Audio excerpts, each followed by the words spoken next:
ఇప్పటి నుంచి మీరు ఫ్లైట్ ఎక్కే ముందు ఫిజికల్ బోర్డింగ్ పాస్ అవసరం లేదనమాట. దీన్ని డిజిటల్ బోర్డింగ్ పాస్ లో నుంచి కూడా చూపించి మీరు వెళ్ళొచ్చు. ఇది ఎలా ఏంటి అని అంటే, ఫస్ట్ మీరు యాప్ డౌన్లోడ్ చేసుకోవాలి. ప్లే స్టోర్ లో, యాప్ స్టోర్ లో అవైలబుల్ గా ఉంటుంది. దీనివల్ల బెనిఫిట్స్ ఏంటి అనేది కూడా మనం క్లియర్ గా మాట్లాడుకుందాం. ఈ యాప్ పేరు వచ్చేసి డీజీ యాత్ర అనమాట. ఫస్ట్ మనం యాప్ డౌన్లోడ్ చేసుకున్న తర్వాత మీ నెంబర్ ఇచ్చేసి మీరు లాగిన్ అయిపోండి. లాగిన్ అయిన తర్వాత మీరు మీ ఆధార్ కార్డ్ తోని సైన్ అప్ అవ్వండి. సైన్ అప్ అయిన తర్వాత మనకి డిజిటల్ గా వస్తుంది కదా, ఏదో ఇండిగోనో, ఎయిర్ ఏషియానో ఏదో ఫ్లైట్ లో మనం ట్రావెల్ చేసేటప్పుడు మన మెయిల్ కి ఇది మీ బోర్డింగ్ పాస్ అని చెప్పేసి మనకు ఒక బోర్డింగ్ పాస్ వస్తుంది డిజిటల్ గా. ఆ బోర్డింగ్ పాస్ ఏం చేస్తారనంటే డైరెక్ట్ గా తీసుకెళ్లి స్క్రీన్ షాట్ చేసేసి ఇక్కడ మీకు అప్లోడ్ బోర్డింగ్ పాస్ అని చెప్పి కనిపిస్తుంది. జస్ట్ ఈ అప్లోడ్ బోర్డింగ్ పాస్ లోకి వెళ్ళేసి ఈ ఫోటోని మీరు అప్లోడ్ చేశారనుకోండి, నెక్స్ట్ టైం మీరు ఎయిర్పోర్ట్ కి వెళ్ళినప్పుడు మీరు అందరిలాగా క్యూలో వెళ్ళాల్సిన అవసరం లేదనమాట. ఇక్కడ మనకు డీజీ యాత్ర లైన్స్ అని చెప్పేసి సపరేట్ గా ఉంటాయి. జస్ట్ అక్కడికి వెళ్ళేసి మనకు ఫోన్ లో ఒక క్యూఆర్ కోడ్ జనరేట్ అయి ఉంటుంది.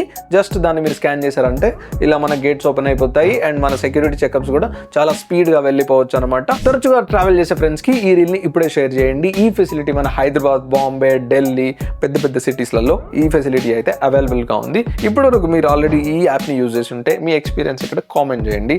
ఇంకా మంచి కంటెంట్ కోసం మన పేజ్ ని ఫాలో అవ్వండి. Thank you so much.